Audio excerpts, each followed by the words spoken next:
दोस्तों, आप और मैं और सारी दुनिया जानती है कि हमारे देश की लता, हमारे देश की गायिका, हमारे देश की सुर साम्राज्ञी आज हमारे बीच में नहीं रही। रविवार के दिन सुबह में उनकी आत्मा परमात्मा के साथ मिल गई। मुंबई के ब्रिज कैंडी हॉस्पिटल के अंदर 28 दिन तक वे भर्ती रही, लेकिन कुदरत को उन्हें हमारे बीच में पुनः लाना नहीं था और कुदरत के सामने हम सब कोई निस्सहाय है। बड़े प्रयत्न डॉक्टरों ने किया, फिर भी वो हमारे बीच नहीं रही। सुबह में, रविवार की सुबह में उन्होंने अपने प्राण छोड़ दिए। दोस्तों, मैं ये कहना चाहता हूं आपको कि लता दीदी, मैंने पहले लता शब्द इसलिए कहा कि बगीचे में, गार्डन में अगर लता न हो, अगर बेल न हो, तो उस बाग का कोई महत्व नहीं रहता। उस बाग का महत्व लताओं के कारण है। भिन्न भिन्न तरह की लताएं पेड़ के पे चढ़ जाती है, उसको लपेट के रहती है और पूरे गार्डन की शोभा बढ़ाती है। उसी तरह हमारे लता दीदी संगीत की दुनिया में एक लता की तरह हर जगह फैली हुई थी। हर जगह उनका नाम था। हर छोटी मोटी बातों में उनकी आवाज थी। दर्द भरे गीत हो, रोमांटिक गीत हो या किसी भी तरह के गाने हो, हर तरह की भाषा में उन्होंने गाने गाए। ऐसी हमारी लता दीदी आज हमारे बीच में नहीं रही। मेरी जानकारी के मुताबिक आज तक अपने जीवन काल में 7 दशक तक वो हमारे बीच में रही, गाना गाया। कम से कम 25,000 गाने उन्होंने गाए, 25,000, और देश की कई भाषा में उन्होंने गाना गाया है। ऐसा नहीं कि सिर्फ हिंदी में, और सारी देश की जनता को उन्होंने अपने सुर से जो देश को खुश किया है, आनंदित किया है, वो कोई नहीं भूल सकता। दोस्तों, 1929 से लेकर 2022 तक उनका जीवन काल रहा और मैंने कहा उस मुताबिक भिन्न भिन्न भाषाओं में उन्होंने जो गाने गाए हैं, आज वो अमर हो गए हैं। और उन गानों के द्वारा लता दीदी हमारे दिल में हमेशा रहेगी, हमेशा रहेगी। जब जब गाने हम सुनेंगे, तब तक लता दीदी की याद हमें आएगी। उनको एक नया और भी उपनाम दिया गया था, नाइटिंगेल ऑफ इंडिया और क्वीन ऑफ मेलोडी। ये उपनाम बहुत कुछ कम लोगों को मिलते हैं। ऐसे हमारी दीदी आज हमारे बीच में नहीं रही है। समाचार मिलते ही लाखों लोगों ने अपने मनपसंद गीत, जो लता जी के जो चाहते थे, मानते थे, उन्होंने मीडिया पर सुबह से ही बजाना शुरू कर दिया था।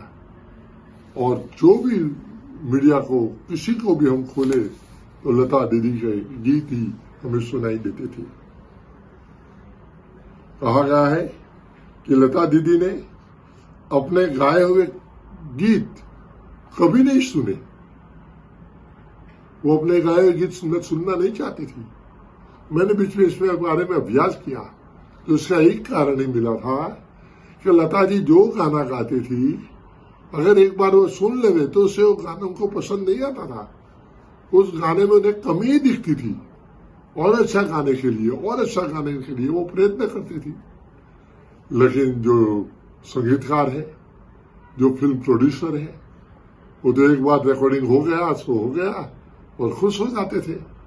लेकिन लता दीदी को उस गाने से उनको पूरा संतोष नहीं मिलता था, इसलिए उन्होंने निर्णय कर लिया कि मैं जो गाना गाऊंगी उस गाने को दोबारा नहीं सुनूंगी। और जीवन पर्यंत उन्होंने ये अपना वचन भी पाला और कभी उन्होंने अपना गाना नहीं सुना। दोस्तों, दूसरी महत्व की बात तो मैं ये कहना आप लोगों को चाहूंगा कि अपने देश की बुलबुल अब और नहीं गा सकेगी,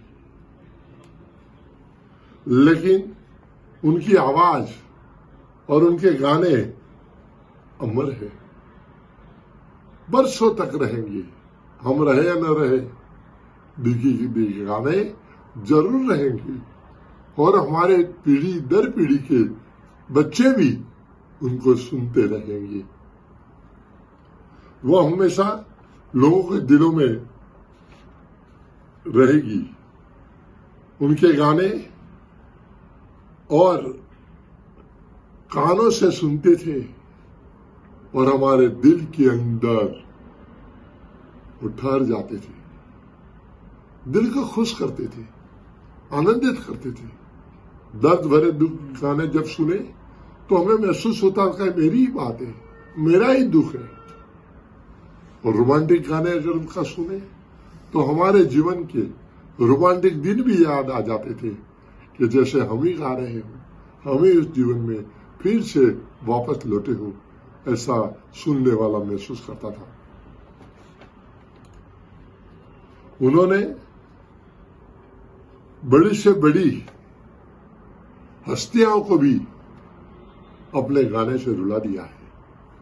मेरे ख्याल से आप सभी लोग जानते होंगे, जब दिल्ली के रामलीला मैदान में 1962-63 का चीन और भारत का युद्ध हुआ, हम लोग सोते थे और चाइना ने हमारे साथ बदमाशी की। चाओ एन लाओ दिल्ली आए। उस वक्त के प्रधानमंत्री माननीय स्वर्गत पंडित जवाहरलाल नेहरू जी ने उनका भव्य स्वागत किया। चाओ एन लाओ, हिंदू चीनी भाई भाई के नारे लगे सारे देश में। हमने हमारा राष्ट्र ध्वज फहराकर दिल्ली के रास्तों पे उनका स्वागत किया। लेकिन चाइना, इस दुनिया का जो कोई बदमाश देश हो, इस दुनिया का कोई अनिष्ट देश हो, इस दुनिया को मुसीबतों में डालने वाला जो कोई देश हो, इस दुनिया की शांति को भंग करने वाला अगर कोई देश हो, इस दुनिया में अपना विस्तारवाद फैलाने वाला अगर कोई देश हो तो चाइना है, वो चीन है। और 1962 से लेकर आज तक हमें वो परेशान करता आया है। और उस वक्त हम लोग तो सोते थे, हमें मालूम ही नहीं था कि हमारा पड़ोसी राष्ट्र हमारे पे अटैक करेगा। हमारी भूमि पर वो आ पहुंचा, हमारी तैयारी नहीं थी। हमारे हजारों लाखों जवान शहीद हुए, मृत्यु के घाट उतर गए। चाइना की तो तैयारी थी, हम तो हमारी मस्ती में थे। और उस युद्ध में हमारी जो हार हुई इतना ही नहीं, हमारी लाखों एकड़ भूमि भी गई। जिस कैलाश मानसरोवर जो शिव जी का स्थान कहते हैं, आज वो कैलाश मानसरोवर भी चाइना के अंडर में है। हमें अगर मानसरोवर में स्नान करने जाना है, कैलाश की प्रदक्षिणा करनी है, तो चाइना वाला परमिट दे तब हम जा सकते हैं। ये उस वक्त 62-63 के युद्ध में हमारी ये पवित्र भूमि भी चली गई। उस वक्त के प्रधानमंत्री माननीय पंडित जवाहरलाल नेहरू उनके रहे। लेकिन जब लता जी ने ये गाना गाया, ये मेरे वतन के लोगों जरा आंख में भर लो पानी, और सही में आज भी हम सुनते तो हमारे आंखों आंसू से भर आते हैं।